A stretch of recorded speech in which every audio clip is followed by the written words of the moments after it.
ప్రేక్షకులందరికీ నమస్కారం. ఈరోజు మన స్టూడియోలో ప్రముఖ ఆధ్యాత్మికవేత్త, ఆస్ట్రోన్యూమరాలజిస్ట్ శ్రీమతి జయప్రద గారు ఉన్నారు. మేడంతో మాట్లాడేద్దాం. నమస్కారం మేడం. నమస్తే అమ్మా. శ్రీమాత్రే నమః. ఏప్రిల్ మాసంలో మిథున రాశి వారికి ఎలాంటి ఫలితాలు ఉండబోతున్నాయి? ఎలాంటి రెమెడీస్ చేసుకోవడం ద్వారా మంచి ఫలితాలు ఉంటాయంట? తప్పకుండా మిథున రాశి వాళ్ళకి ఏప్రిల్ మాసం కాస్త మంచి ఫలితాలు, మెరుగైన ఫలితాలు కనిపిస్తాయి. ఎందుకంటే వీళ్ళకి అంత ఇబ్బంది పట్టే అంశం అయితే ఏమీ లేదు. ముఖ్యంగా ఉద్యోగస్తులు కానీ, వ్యాపారస్తులు కానీ, తర్వాత ఇంట్లో ఉండేవాళ్ళు కానీ, తర్వాత విద్యార్థులు కానీ, గృహిణులు కానీ ఎవరికి ఎటువంటి ఇబ్బంది లేదు. ప్రశాంతంగా మంచి వాళ్ళు అనుకున్న పని అనుకున్నట్టుగా సాధించేసుకునే అవకాశాలు ఎక్కువగా కనిపిస్తున్నాయి. ఎందుకు వీళ్ళకి అంత యోగం అంటే మిథున రాశిలో గురువు ఇంకా రాలేదు కనుక వీళ్ళకి అందువల్ల లాభమైన అన్ని విషయాల్లో చాలా ప్లెజెంట్గా. మిథున రాశిలో ఉన్న కుజుడు కర్కాటకంలోకి వెళ్ళిపోయాడు. దానివల్ల ఏంటంటే కాసంత కుటుంబంలో కాసంత కొంచెం చిన్న చిన్నపాటి, అంటే కుటుంబంలో కాదు, కుటుంబ సభ్యులతో కాస్తంత చిన్నపాటి మనస్పర్ధలు వచ్చే అవకాశాలు తప్ప మిగతా మైనస్ అని చెప్పుకోవడానికి ఏం లేదు. ముఖ్యంగా వ్యాపారస్తులు కానీ, ఉద్యోగస్తులు కానీ మంచి మంచి అవకాశాలు వచ్చే అవకాశం ఉంది. దాన్ని చక్కగా నిలబెట్టుకొని సద్వినియోగం చేసుకోవాలి. వీళ్ళు ఎంత సద్వినియోగం చేసుకోవాలంటే ఈ షష్ఠ కుటుంబం అయిపోయిన తర్వాత వీళ్ళకి జరిగే మార్పులు ఏంటంటే కొన్ని విషయాల్లో చాలా మంచి మార్పులు జరుగుతాయి. కొంతమందికి లోన్స్ ఎప్పటి నుంచి రావనుకున్న వాళ్ళకి లోన్స్ రావడము, కోర్టు సమస్యల నుంచి ఉన్న వాళ్ళకి కోర్టు నుంచి రిలీఫ్ రావడము, కోర్టు సమస్య నుంచి బయటపడ్డాము, ఆస్తి గొడవలు, ఆస్తి నష్టాలు ఉన్న వాళ్ళకి బయటపడ్డాము, మొండి బకాయిలు ఉంటే అవి కాస్త తీర్చే అవకాశాలు, ఇవన్నీ కూడా వీళ్ళకి బాగా ప్లెజెంట్గా కనిపిస్తున్నాయి. తర్వాత ఉద్యోగ ప్రయత్నాలు చేసే వాళ్ళకి ఉద్యోగాలు రావడం, వ్యాపారం కోసం ఎదురు చూసే వాళ్ళకి ఒక మంచి వ్యాపారం చేసుకోవడానికి అనుకూలమైన ప్లేసు, ఆ సందర్భం అన్నీ వీళ్ళకి ఏర్పడ్డాం.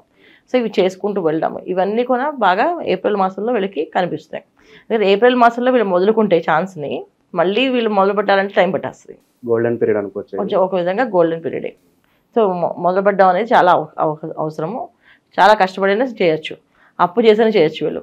ఎందుకంటే అప్పు చేయకపోయినా, అంటే అప్పు చేస్తే కష్టపడతామని అదేం లేదు. అప్పు చేస్తే కూడా వీళ్ళు వ్యాపారం మొదలుపెట్టి అది దినదిన అభివృద్ధి జరుగుతుంది. ముఖ్యంగా రియల్ ఎస్టేట్స్ రంగాల్లో ఉన్న వాళ్ళకి చాలా మంచి అభివృద్ధి కనిపిస్తుంది. రియల్ ఎస్టేట్స్ ఎప్పటి నుంచి ల్యాండ్స్ సేల్ అవ్వేమనుకునే అన్ని ల్యాండ్స్ మొత్తం కంప్లీట్గా సేల్ అయ్యే అవకాశాలు ఎక్కువగా ఉన్నాయి. వీళ్ళకి ఎంత అదృష్టం యోగాలంటే మిథున రాశి వాళ్ళకి ఈ మాసం అన్నీ బాగున్నాయి. వీళ్ళు కొంచెం జాగ్రత్త పడి, అంటే ఇప్పుడు దాకా ఏంటంటే ఏం చేసినా కలిసి రాలేదు దాని మాట వర్డ్ పక్కన పడేసి కలిసి వస్తుందని చెప్పి అనుకుంటూ ముందుకు వెళ్తే చక్కగా పనులు జరుగుతాయి. వివాహాలు అవ్వట్లేదు అనుకున్న వివాహాలు అయ్యే అవకాశం ఉంటుంది. భార్యాభర్తల మధ్య సమస్యలు వచ్చి విడిపోయిన వాళ్ళు కూడా కలిసే అవకాశం ఎక్కువగా ఉంది. ఎప్పుడైతే వీళ్ళు కలిసే అవకాశం ఉందో, ఎప్పుడైతే కలుస్తారో చాలా ఇంట్లో కొన్ని ఆనంద విషయాలు, శుభకార్యాలు జరిగే అవకాశం ఉంది. సంతాన యోగాలు, సంతాన భాగ్యాలు వచ్చే అవకాశాలు ఎక్కువగా ఉన్నాయి. సో అన్ని ప్రయత్నాల్లో చేసుకుంటే సఫలీకృతం అనేది కనిపిస్తుంది మిథున రాశి వాళ్ళకి.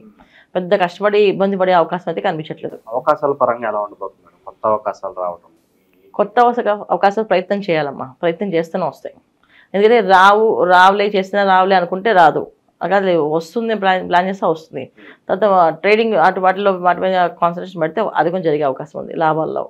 సో ఇవన్నీ కూడా మంచి మంచి అవకాశాలే మిథున రాశి వాళ్ళకి చైత్ర మాసంలో, ఏప్రిల్ మాసంలో వీళ్ళకి కాస్త చాలా మంచి మంచి అనుకూలమైనవి కనిపిస్తున్నాయి. కాస్త వీళ్ళు కొంచెం ధైర్యం చేసి ముందుకు వెళ్ళాలి అంతే. బద్దకించి చేయలేము, మన వల్ల కాదులే, మన వల్ల ఎక్కడ చేస్తాం అనుకుంటే కాదు. ఎవరో ఒకరు వచ్చి వాళ్ళు సహాయం చేస్తూ ఉంటారు, మీరు చేయండి, మేము చేద్దాం, కలిసి చేద్దాం అంటారు. అలా కలిసి చేద్దాం అనేది వీళ్ళకి బాగా కలిసి వస్తుంది. అలా కలిసి వ్యాపారాలు చేయడం కానీ, పార్ట్నర్షిప్లో వెళ్ళి చేయడం కానీ ఇంకా బ్రహ్మాండంగా వస్తుంది. ముఖ్యంగా స్త్రీల వల్ల వీళ్ళకి బాగా లాభం ఉంది.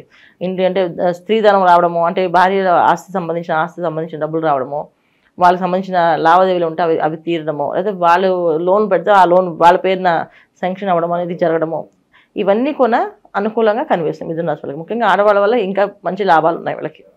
అందువల్ల చేసుకోవడం అనేది చాలా మంచి అవసరం.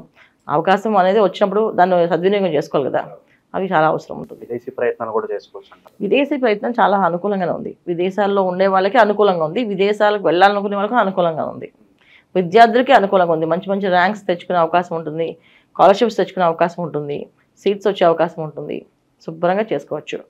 ఇంకా వీళ్ళు చేసుకోవాల్సిన జాగ్రత్తలు తీసుకోవాల్సిన విషయం ఏంటంటే ఇంట్లో చిన్న చిన్న మనస్పర్ధలు వచ్చేవి పట్టించుకోకుండా దాన్ని అధిగమించి వెళ్ళాలి అంతే. ఆవేశం, కోపాన్ని తగ్గించుకుంటూ సహనంతో, ఓర్పుతో పనిచేసుకుంటూ వెళితే అన్ని విజయాలు వీళ్ళు వరిస్తాయి. ఆర్థిక స్థితిగతులు ఎలాంటి లోటు లేదంటారు? ఆర్థిక పరిస్థితి అనేది పెద్దగా కనిపించదు వీళ్ళకి. ఎందుకంటే బాగాలేదని లేదు, బాగుందని లేదు. ఇది ఇప్పుడు కాదు, గత 6 మాసాల నుంచి వీళ్ళకి అదే జరుగుతుంది. ఉన్నాయంటే వస్తాయి ఆ టైంకి, ఏదో టైంకి టెన్షన్ పడే టైంకి ఆ టైంకి వచ్చేస్తాయి డబ్బులు. అది పరిస్థితి ఈ మాసంలో ఉంది. అయితే ఈ మాసంలో వీళ్ళకి ఏంటంటే అవకాశాలు వస్తాయి.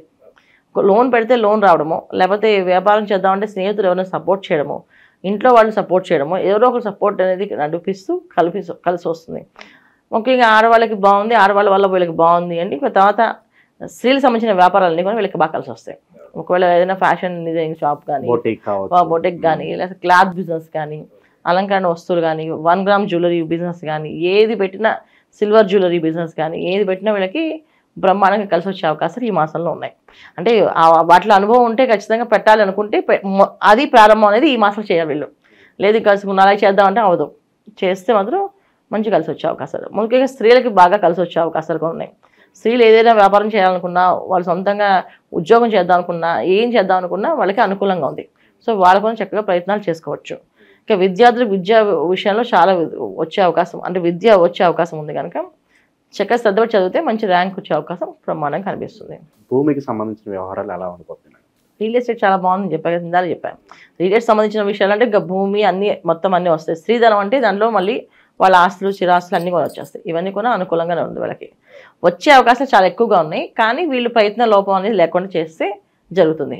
సో వీళ్ళు ప్రయత్న లోపం లేకుండా చేయాలి. పొద్దున్నే నిద్ర లేవడము, సూర్య నమస్కారాలు చేయడం, కాస్తంత భగవంతు నామస్మరణ చేసుకొని ప్రారంభం చేస్తే కనుక అన్ని విజయాలు సాధిస్తారు. బద్ధకంగా కానీ, అనీజీగా ఉండడం కానీ, సూర్యోదయం తర్వాత ఎప్పుడో 10-11 లేవడం కానీ చేస్తే మాత్రం పనులు అవ్వవు. ఎందుకంటే ఈ విశ్వవసునామ సంవత్సరానికి అధిపతి రవి భగవానుడు. ఈ రవి భగవాన్ అధిపతి ఉన్నప్పుడు అందరూ కూడా సూర్యోదయం పూర్వం నిద్ర లేచి సూర్యుడికి నమస్కారం చేసి కాస్త అర్ఘ్యం వదిలిపెట్టి ఏదైనా పని మాకు అవ్వాలి అనుకుంటే ఆయన నమస్కారం చేస్తే ఆ పని అవుతుంది మనకి. లేకపోతే అనారోగ్య సమస్య రావచ్చు, ఆర్థికపరమైన సమస్య రావచ్చు, విద్యాపరమైన సమస్య రావచ్చు, ఇక ఏ సమస్యనో వస్తుంది. సమస్య రాదు అనేది ఉండదు. పొద్దున్నే నిద్ర లేవడం అనేది బాగా అలవాటు చేసుకోవాలి. కంపల్సరీగా లేచి నమస్కారం చేయాలి సూర్యుడికి. ఈ సంవత్సరం అంతా అందరూ చేయాల్సిన పరిస్థితి అది. మిగతా రోజుల్లో రవి భగవాన్ రోజు చేసేవాళ్ళు చాలామంది ఉంటారు, నమస్కారం చేసేవాళ్ళు. సూర్య ఉపాసన చేసేవాళ్ళు చాలామంది ఉంటారు. సూర్య ఉపాసన చేసే వాళ్ళకి ఏమవుతుందంటే ఎదుటి మనిషి ఏం మాట్లాడితే తెలుస్తుంది వాళ్ళకి. సో ఆ సూర్య ఉపాసన అనేది ఏం లేదు. పొద్దున్నే నిద్ర లేవడం, సూర్య నమస్కారాలు, సూర్యానికి అర్ఘ్యం వదలడం, సూర్య నమస్కారాలు 108 నమస్కారాలు చేయడం.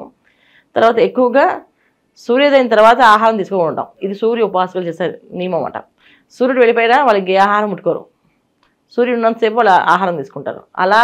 అలాంటి వీళ్ళు ఉపాసనలు చేయడం మొదలు పెడితే వీళ్ళకి నాలెడ్జ్ అనేది ఎదుటి వాళ్ళని మోసపోకుండా, ఎదుటి వాళ్ళు చెప్పే మాటలకు వీళ్ళు మోసపోకుండా కరెక్ట్గా ఆలోచించడం కానీ, నిర్ణయాలు తీసుకోవడం కానీ అవకాశాలు ఉంటాయి. ఇవి చేయడం వీళ్ళకి చాలా అవసరం. ఇంకా ఈ సూర్య నమస్కారాలతో పాటు ఇంకా దైవారాధన విషయంలో ఎలాంటి విశేషాలు వీళ్ళు చేసుకుంటే బాగుంటుంది? రుద్రాభిషేకము, శివాభిషేకము, ఇంట్లో రుద్రాభిషేకం చేయించుకోవడము, మహాన్యాస పూర్వ రుద్రాభిషేకం చేయించుకోవడము, ఇంట్లో లలిత పారాయణ చేయించుకోవడము, విష్ణు సహస్రనామ పారాయణ చేయించుకోవడము.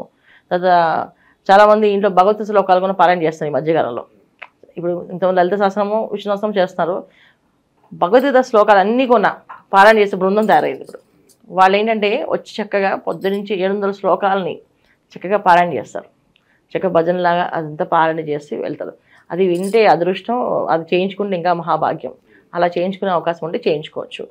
లేదంటే వినడము, ప్రతిరోజు గుడికి వెళ్ళడం, అభిషేకం చేయించుకోవడము, శివాలయానికి వెళ్ళడము, ప్రతి సోమవారం నియమం తప్పకుండా అభిషేకం చేయించడం, అలా చేసుకుంటూ వెళ్ళడం.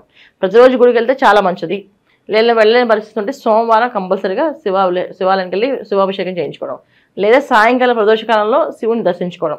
ఇవి ఖచ్చితంగా చేయాలి. పొద్దున్న ఆఫీస్ హడావుడు ఉంటే సాయంత్రం శివుని దర్శనం చేసుకొని సాయంకాలం స్వామివారికి అర్చన చేయించి ప్రదక్షిణాలు చేసుకుంటే మంచి ఫలితాలు కనిపిస్తున్నాయి. ఇది వీళ్ళు చేసుకోవాల్సింది మిథున రాశి వాళ్ళు. చాలా బాగా వివరించారు మేడం, ధన్యవాదాలు. నమస్తే. శ్రీమాత.